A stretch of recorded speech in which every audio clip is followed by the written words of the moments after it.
like I said, I don't know what I'm doing. I don't know why you have expectations. It's not really fair from you. I feel a bit insulted. Good day, fellow Henrys. I am Trial by Squire, and, well, welcome to my face reveal and unboxing video, and thank you for 700 subscribers.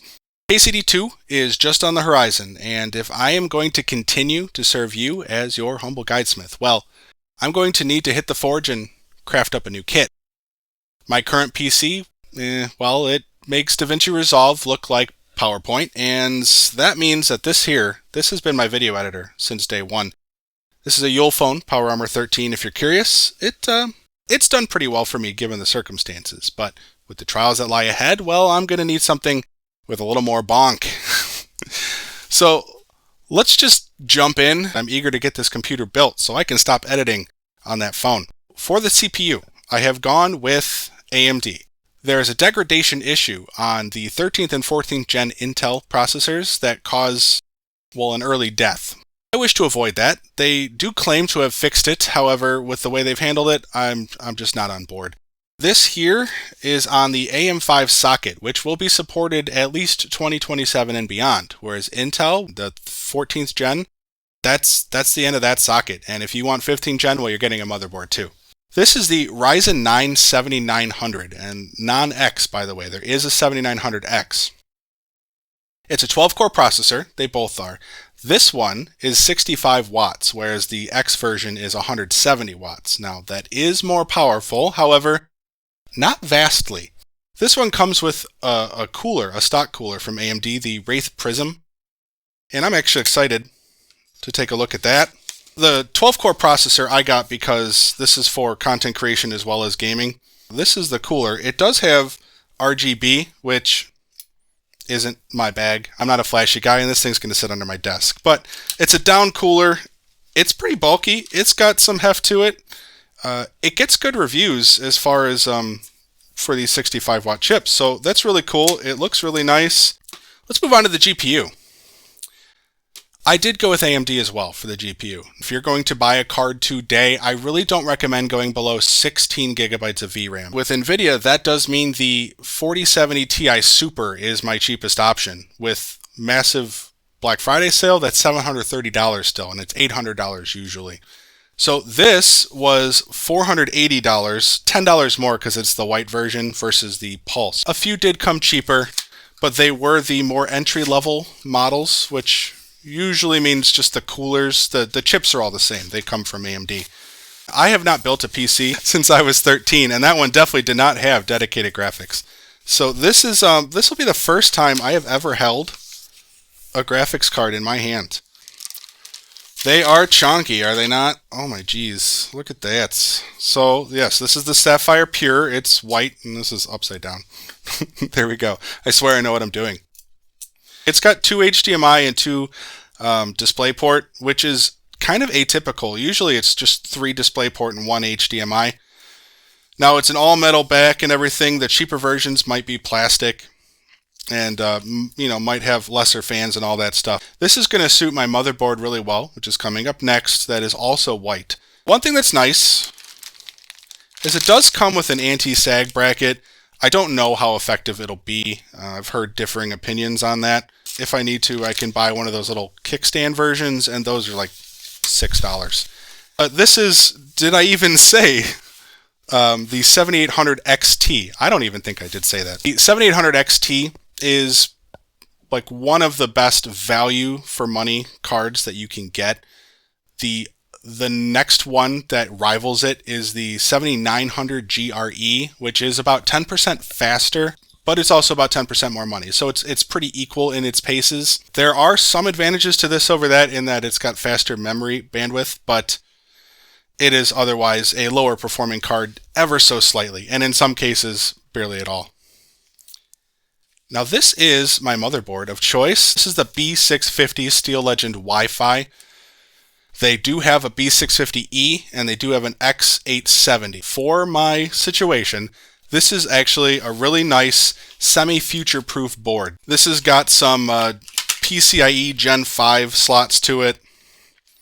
And it does have Wi-Fi 6E, which is, I believe, Still a step up from what I'm currently running on my home network. Throw that right there, like I know what I'm doing. Oof, she is a beaut. It does have 3 NVMe slots here, so I can get a lot of drives on this. It does take DDR5 because it's an AM5 slot. And it does have PCIe 5, like I said, so that gives me a little bit of future-proofing. It's not a widely used gen right now. PCIe Gen 4 is the standard right now. It's a nice little like white camo with some aluminum accents. It looks really nice. My understanding is there is a little RGB here as well. The power stages are 14:1, which is... that apparently means something, but it does mean that the power is good from what I hear. Like, it's well done. The VRMs, the temperatures, all that's very nice. And the main reason I gravitated to it is kind of the name. And I know that's a terrible reason. It's a good board, don't get me wrong. But, you know, Henry, in my eyes, is a bit of a steel legend. And since this computer is for Kingdom Come Deliverance too, well, I wanted a steel legend of my own. This one here is my RAM. And I went with 32 gigs of DDR5 RAM. This is 6000 megahertz CL30. So CL30 at 6000 megahertz, from what I understand, is the sweet spot for a Ryzen 7 processor, a Ryzen 7000 series processor. Now these are the T-Create series by Team Group. It's real slick looking. I didn't get white. It does come in white. I'm not looking for a pure white build. I don't mind a little black, but this heatsink it's really slick. This is it's a beautiful, and it's not low profile technically, but it's the RGB ones are higher profile, right? So this should give me good clearances. Now this is my storage. This is an NVMe SSD. It is Gen 4, 6900 megabytes write, 7000 read.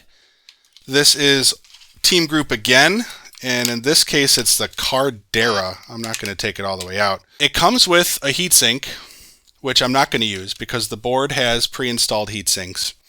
But if you were using a PlayStation 5, for example, this heatsink is rated for that, and you could use this drive for your expanded storage. It also has a carbon heatsink sticker that is used in conjunction. I decided to go with 2 terabyte. I just went and did it because the per terabyte cost is a little better, and it fit into my budget. Here's some fans. These are not that exciting, but they're $13 a box, and there's 3 fans in a box. These are cheap, Thermalright. Yeah, Thermalright brand. They do come highly rated for being budget fans.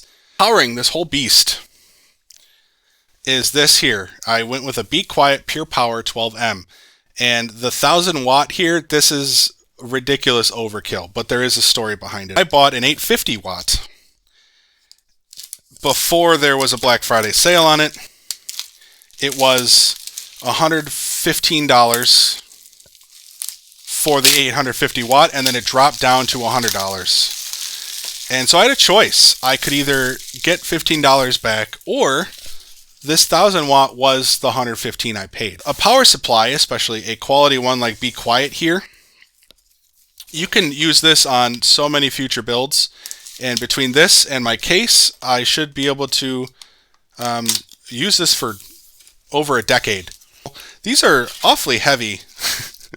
You know, you don't get that sense when you watch these things on YouTube. It comes with all these cables. This is a modular design. If you're unaware what that means, it just means the cables come off. Only the wires you need to be plugged in, and the rest can just stay in storage until you need them. Now, what is this big heap of tech next to me? What am I going to put this in? I went with an Okanos, and this is the Cypress 7. I'm a pro. Let me put this here so you can still kind of see me. I really like the look of this case, and I think a little bit of style is worth paying for. I'm gonna, I don't know. We might cut a little bit here while I get this. Let's pretend I know what I'm doing. Look at that execution. Was that not excruciating to watch? We're almost done, guys. I'm sorry. I'm so sorry. This is a mid-size ATX case. So you can see I went with a very understated, classy look. Kind of matches the vibe back here. It does have a glass door. It holds 11 fans. I bought 6, as you know, and 4 are already pre-installed. It's beautiful. I really like this quite a lot. So that is, I mean, that's my build. This is going to enable me to do more for you guys. I want to do 1440, and also I'd love to do some streams, some challenge runs. 700 subs. It's a sweet little milestone. Thousands just around the corner, and that's when I get to start paying this monster off. I'm gonna do my best to up my game for you guys and bring you banger content in the future. So thank you so much, and come back soon for the next Trial by Squire.